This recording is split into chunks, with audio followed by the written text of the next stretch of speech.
journey we'll arrive, with our passion burning bright. Up in Spurs we arise, eyes on the prize, victory in sight with all our might, with all our might, with all our might.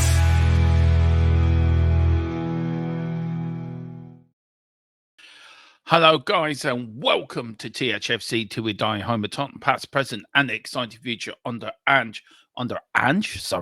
Thomas Frank. Nearly slipped up there.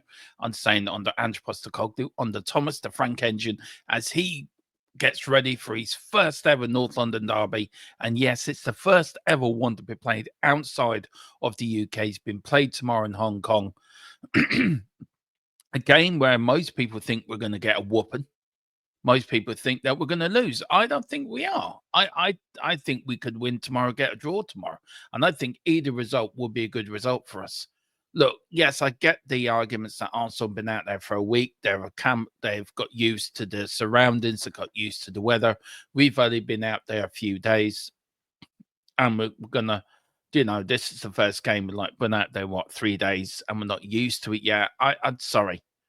A North London derby is a North London derby. I don't care if it's a friendly, cup, league, European game, whatever. You want to beat your North London rivals. You want to win this game. This game means more than anything. And look, we played them a couple of years ago, didn't we? In 2021, I think, and beat them 1-0 before the season. And everyone, we were all pumped that we beat Arsenal and got one over the old enemy.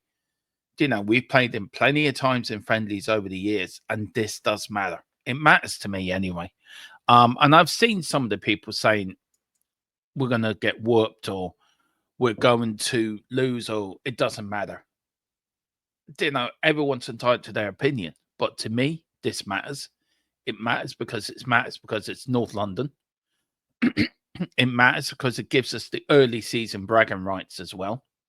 And just a little bit of also on a player point of view will give us a major boost going into the Newcastle game at the weekend, and also on the back of a really lackluster performance against Luton and Wickham. Both games weren't great. I think we expect the team to turn up tomorrow, and I think the players themselves will want to win. I think they'll want to give something back to the fans, and I really do think Spurs can get over the line, maybe get a draw out of it, maybe get a win. But I think a result is, if we can get either two, I think that would be a good result. But guys, we're going to go through the injury list, the doubt list, the predicted lineup. We're going to go look back through the histories of Tottenham Arsenal friendlies, and also at the end of it you will get my score prediction and where you can watch the game tomorrow and what time we'll be live showing it. But if you can do me a favor, guys, do hit the like button, do hit the subscription button as well on our march to 3K, and how I love to get there before the end of next season, before the start of the 26-27 season, even get there before Christmas. I would love to get the 3K before Christmas. And look, let's make it difficult for ourselves.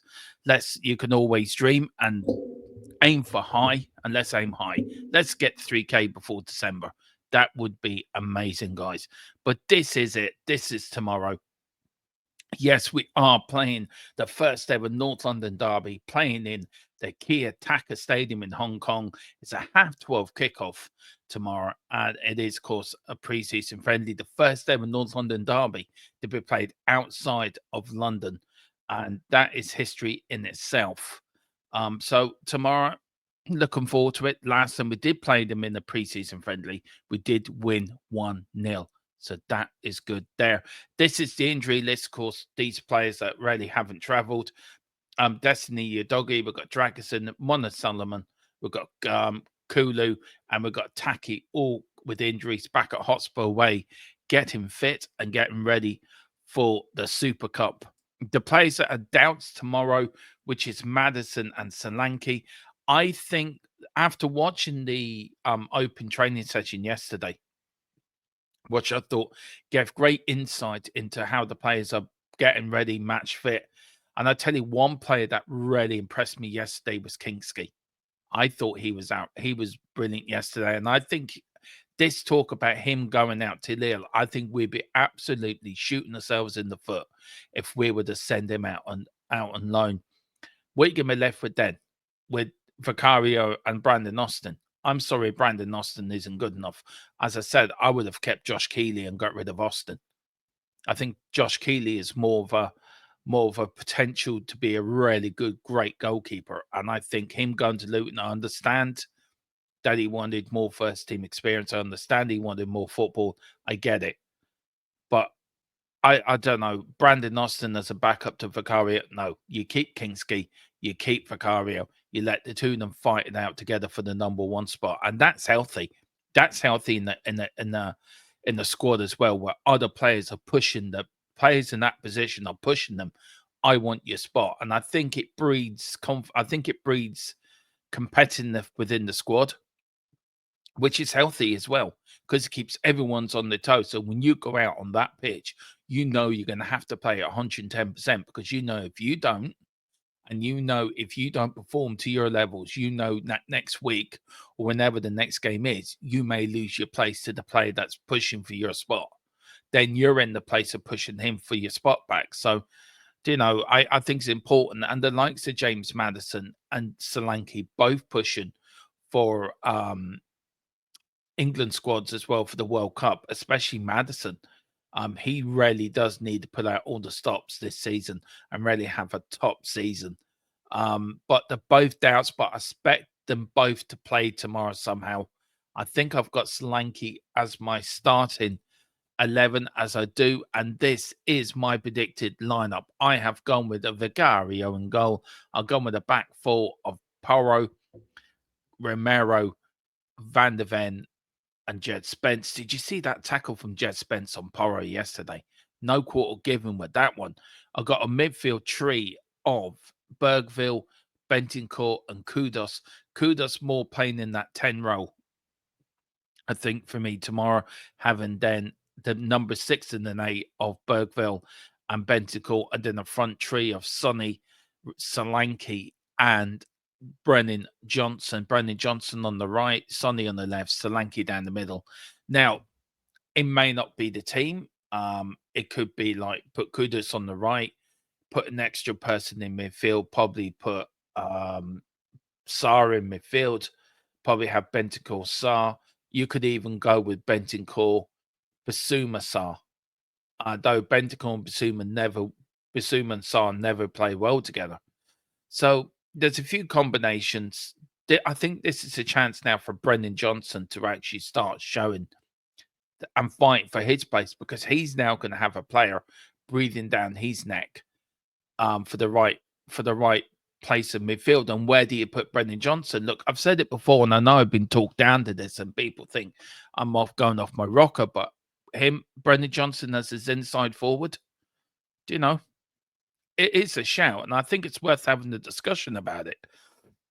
Let me know in the comments what you think, but let me know what you think of this predicted lineup. Do you think this could be done lineup start tomorrow? Do you think Arsenal will go strong, or will Arsenal go sort of weak? Gyökeres, I think should be making his debut, but when you've got two defenders with Romero and Van de Ven, I think, and Jed Spence and Porro, I think that's a strong back four, including Vicario, a really strong back five. I think Bergville playing in the number 6 role, or you could put Bentoncourt there as well. I think either of them two could do the job quite easy, and I think they do well in that position, and also in the 8 as well. So really they can pick and choose. Kudos, as I said, in the number 10 role. I think I'd love to see him how he plays there tomorrow. And then the front tree. The front tree for me is the least exciting part of this lineup, because if I'm being honest, Brendan Johnson, as much as I love Brendan Johnson, as much as I think he is a decent footballer, as much as I do believe he gets an awful lot of stick, and some of it unwarranted, I get that. And I understand people, Brendan Johnson's never going to be everyone's cup of tea. But I do feel that front tree could be improved upon. And I think you got to look at Sonny. As much as Sonny's a legend, Sonny is done so much for the club over the nearly 11 years he's been at Tottenham. I do feel this is his swan song. I do believe. Now this is only my own opinion. What I'm saying here, this is nothing that I know. This is nothing that reflects the channel. This is my own opinion.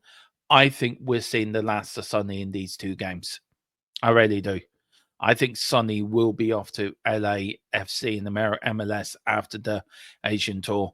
I think, look, not bringing Sonny would have been financially incompetent of the club. We know why we go to Asia. We know because the popularity of Son, and it was said before they went, if Sonny goes and doesn't play, you get 75% of the income. If you don't bring him, you get 50% of the incomes because people are not going to turn out. They're only turning out for Sonny. So do I think we will see Sonny in the Super Cup? I don't think so. But I could be wrong. He could be there. But I also do believe the captaincy probably will go to Romero at some point. And I would like Frank to come out now and officially announce who his captain is. Get it done, get it sorted, and get it out of the way. Get the players used to a new captain. If we are having a new captain, let the players get round it and get behind him. As much as Sonny's a great player, I don't think he's been a great captain. I think he's too quiet. But some captains lead by example. They lead by what they do in the pitch. And for me, Sonny was too inconsistent last year with injuries and form not great. I think Romero, when he did play, I think showed the qualities of a captain. You could give a shout out to Bentancur as well. And Vicario as well. I think Vicario is in that bracket of being a good captain. But for me, I think Sonny's captain. I think we need to move on and give the captaincy, I think, to Romero, who is staying for what I'm reading. So let's hope that is true, that he does stay and he does commit himself to Tottenham, does sign a new deal and stays here for the foreseeable future, because I think a team with Romero is a lot stronger than a team without Romero.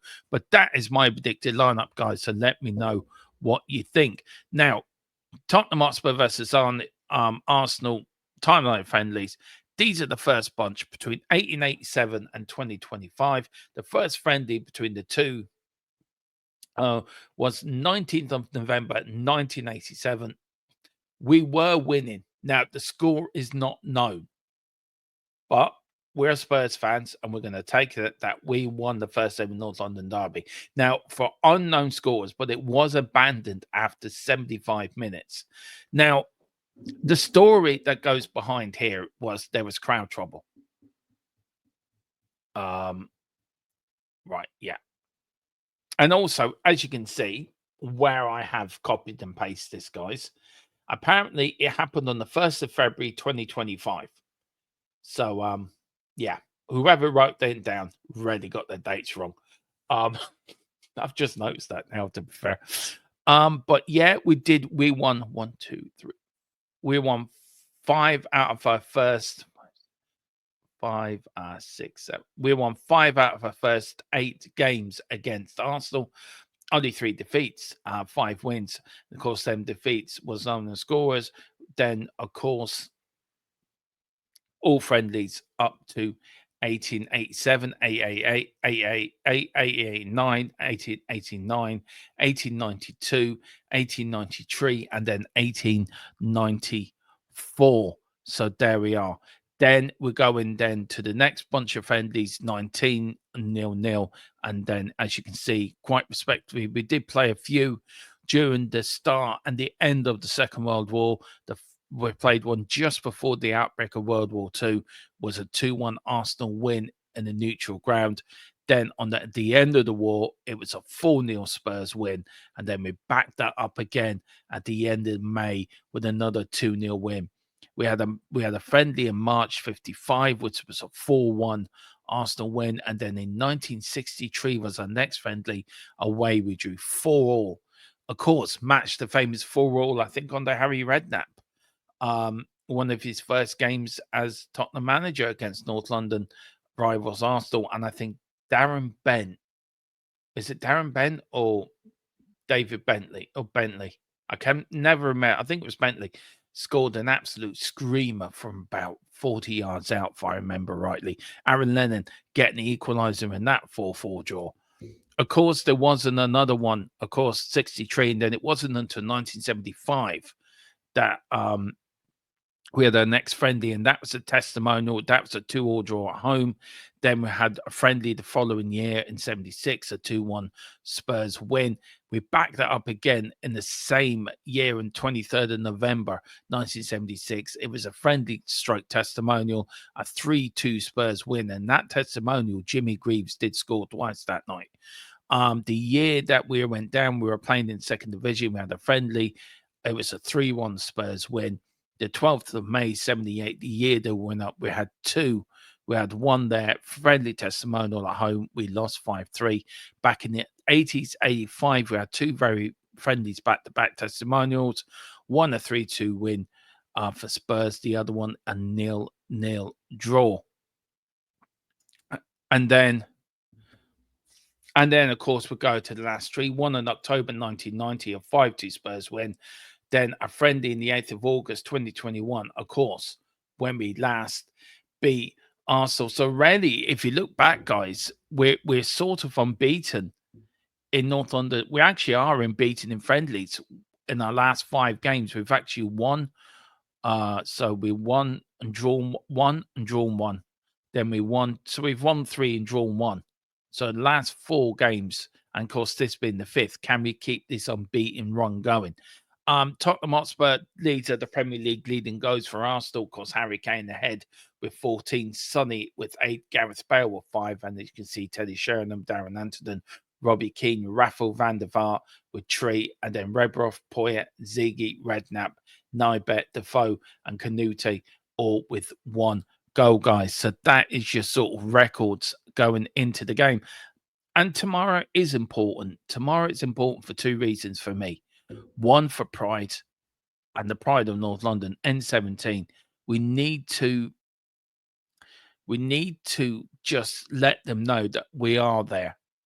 And we need a performance tomorrow, guys. More than anything else, I want the team to go out and put in a good 90 minutes performance. If we didn't get it against Luton, we didn't get it against Wycombe Wanderers either, though that game was a bit more entertaining than the Luton game. For me, it's important. But look, I am going for a 2-1 Spurs win. I think we are going to win tomorrow. I think we are going to get that win. If we can get that win, that would be such a moral boost for the squad, for the managers, for us all, which we've been through the turmoil this week with transfer, with the Morgan Gibbs White thing going up to Swanee, with deals we're going after, we're not getting them done.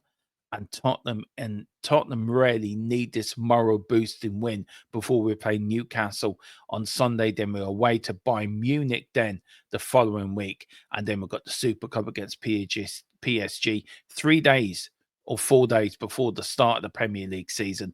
Guys, it is coming thick and fast. So you can watch me tomorrow, guys. You want to know when I'm live? I'm on with Dave in the morning. Now, I was supposed to be going to We Are Tottenham TV, but that's now been pushed back to the Bayern Munich game. I will be going to We Are Tottenham TV for that. But I'm going on to Dave to help Dave out tomorrow morning. So I'm on there at 9:30. And then we are live here with a very short before the whistle at 11:45, where we're going to go over the lineup. And then we're live at 12:20 before kickoff, before the game, and then of course post-match show live tomorrow at 8:00 tomorrow evening, guys. So we've got you covered with the Arsenal game, guys. Do like and subscribe to this video, please, if you can, and there'll be more of these post-match thoughts. Next one we're going out Sunday. We do that on Friday. That going out on Saturday for the Newcastle game. And then, of course, we've got the Bayern Munich game next week. Guys, so join me tonight also. If you haven't this will be going out after the 7:00 show. So if you have watched the 7:00 show with myself, Kevin, and hopefully Jack Kinnicky from the Irish Hotspur, do hit and like and subscribe in that as well. But, guys, do it here. See you tomorrow at 11:45, 11:45 with before the whistle. So come on, you Spurs, and big Frank we trust. Frank, Thomas Frank engine, leaving the platform off he goes, shooting his chain that will do going choo choo. I think I've totally wrecked the end of this video. But anyway, like and subscribe. See you tomorrow. Come on, you Spurs. In Big Thomas Frank, we trust. Eyes on the